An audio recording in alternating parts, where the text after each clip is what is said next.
आज हम Indian army के ऐसे सैनिकों की बात करेंगे जिनकी कदकाठी को देखकर शायद उनकी काबिलियत को नकार दिया जाए, परंतु यह शायद सबसे बड़ी भूल होगी।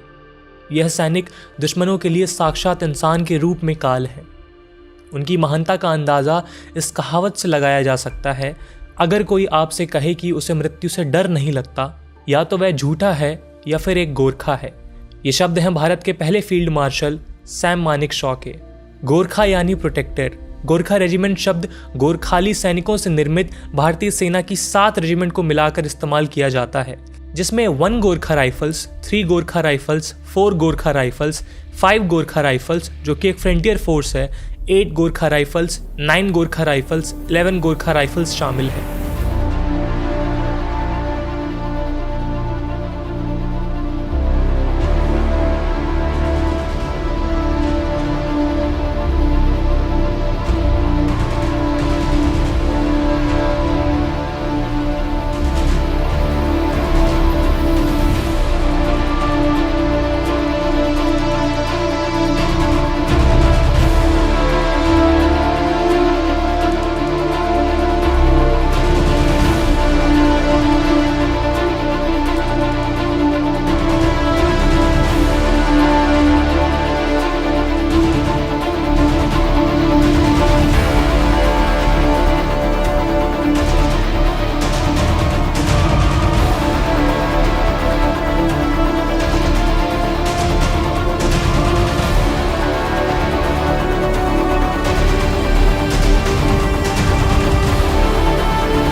अगर इतिहास में झांका जाए तो गोरखा अखंड भारत का हिस्सा थे, मगर वर्तमान में गोरखा नेपाल के 75 जिलों में से एक है और यहीं से आते हैं हमारे गोरखा राइफल्स के जवान।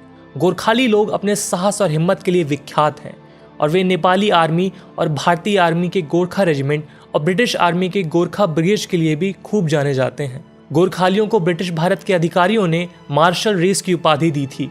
उनके अनुसार गोरखाली प्राकृतिक रूप से ही योद्धा होते हैं और युद्ध में आक्रामक होते हैं, वफादारी और साहस का गुण रखते हैं, आत्मनिर्भर होते हैं, भौतिक रूप से मजबूत और फुर्तीले, लंबे समय तक कड़ी मेहनत करने वाले, हठी, लड़ाकू, मिलिट्री रणनीति में कौशल व कैसे भी हालातों में दुश्मन को शिकस्त दे सकते हैं। भारतीय सेना में गोरखा के जवानों के अस्तित्व का इतिहास अगर खोजा जाए तो इसकी लकीरें गोरखा की पहाड़ी क्षेत्र की गहराइयों में ट्रीटी ऑफ सुगौली के साथ शुरू होती है, जिस पर 1816 में एंग्लो नेपालीज वॉर के बाद साइन किए गए थे।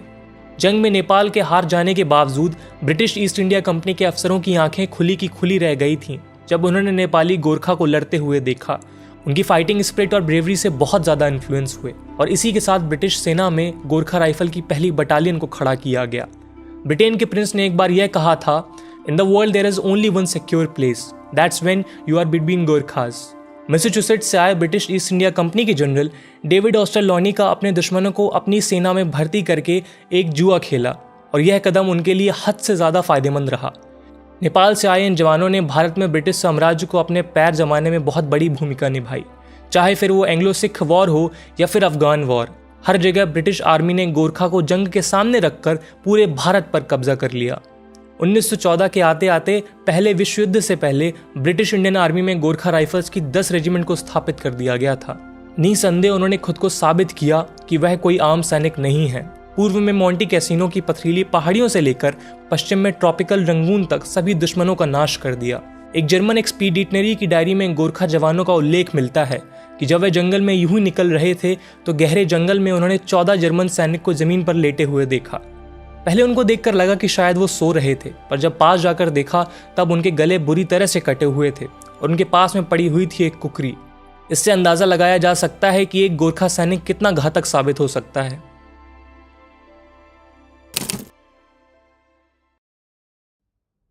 भारत की आज़ादी के बाद गोरखा की 6 रेजिमेंट ब्रिटिश आर्मी से इंडियन आर्मी में शामिल की गईं। इन 6 रेजिमेंट के अलावा एक और रेजिमेंट आज़ादी के बाद बनाई गई। वर्तमान में गोरखा राइफल 7 रेजिमेंट की 40 बटालियन में 32,000 खूंखार गोरखा के साथ भारतीय सेना का हिस्सा है। आज़ादी से लेकर अब तक भारत का एक भी ऐसा युद्ध नहीं है जहां गोरखा ने दुश्मनों से टकराकर उनका नाश न किया हो, चाहे फिर वो भारत चीन युद्ध हो या 65 और 71 का पाकिस्तान युद्ध। गोरखा वह पहली रेजिमेंट थी जिसे श्रीलंका में शांति वाहक यानी पीस मेकर के तौर पर भेजा गया था। उसी के साथ साथ regiment UN peace making mission का भी हिस्सा रही है, जो कि लेबनान, सूडान और सीरिया लियोन के हालातों को संभालते हुए शांति कायम करने में कामयाब रही है। गोरखा की सभी रेजिमेंट को अपने साहस, बल, अटूट निश्चय और बलिदान के लिए अनेकों बार सम्मानित किया गया है। अब तक सारी रेजिमेंट ने विक्टोरिया क्रॉस, महावीर चक्र, अशोक चक्र, परमवीर चक्र, सेना मेडल, मिलिट्री क्रॉस जैसे अनेकों प्री और पोस्ट इंडिपेंडेंस अवार्ड से खुद को सजाया हुआ है। इसी के साथ गोरखा की 5th गोरखा राइफल्स को भारत का पहला अशोक चक्र से सम्मानित होने का भी सौभाग्य प्राप्त है। गोरखा योद्धा को अपनी कुकरी के लिए पहचाना जाता है। रेजिमेंट के हर जवान हैंड कॉम्बैट और कुकरी चलाने में माहिर होते हैं। गोरखा सैनिक के पास हर समय एक कुकरी मौजूद रहती है, जो कि रेजिमेंट का इंसिग्निया भी है। रेजिमेंट अपनी टाइटल्ड गोरखा हैट के लिए भी बहुत मशहूर है। गोरखा के रेजिमेंटल सेंटर भारत में लखनऊ, वाराणसी, सभातू, हैप्पी वैली जैसे अनेकों जगह मौजूद हैं, जिनमें दुनिया के सबसे शानदार लड़ाके तैयार किए जाते हैं। गोरखा के सभी 7 रेजिमेंटों का मोटो अलग अलग है, पर सभी रेजिमेंट का वॉर क्राई जय महाकाली आयो गोरखाली, जिसका मतलब hail goddess Kali the Gorkhas are here है। ये वॉर क्राई सालों से दुश्मनों का दिल दहलाता आ रहा है। भारत के पहले फील्ड मार्शल और भूतपूर्व आर्मी जनरल विपिन रावत इस शानदार रेजिमेंट से संबंध रखते हैं। अगर आप आर्मी एक्शन मूवीज के दीवाने हैं तो आपने LOC कारगिल तो अवश्य ही देखी होगी। यह मूवी लेफ्टिनेंट मनोज कुमार पांडे और 11th गोरखा राइफल के शौर्य की शानदार कहानी है। अपने निर्माण से लेकर अब तक छोटे कद काठी के इन अद्भुत सैनिक जो अपने कर्म के लिए अपने प्राण तक न्यौछावर कर देते हैं, ऐसे महान योद्धाओं को न कोई टक्कर दे पाया है और ना भविष्य में दे पाएगा। तो कैसा लगा आपको ये वीडियो कमेंट सेक्शन में ज़रूर बताएं। अगर वीडियो पसंद आया हो तो लाइक करें और गोरखा राइफल्स के इन वीर योद्धाओं की कहानी अपने दोस्त रिश्तेदारों में साझा करना ना भूलें। जय हिंद, जय भारत।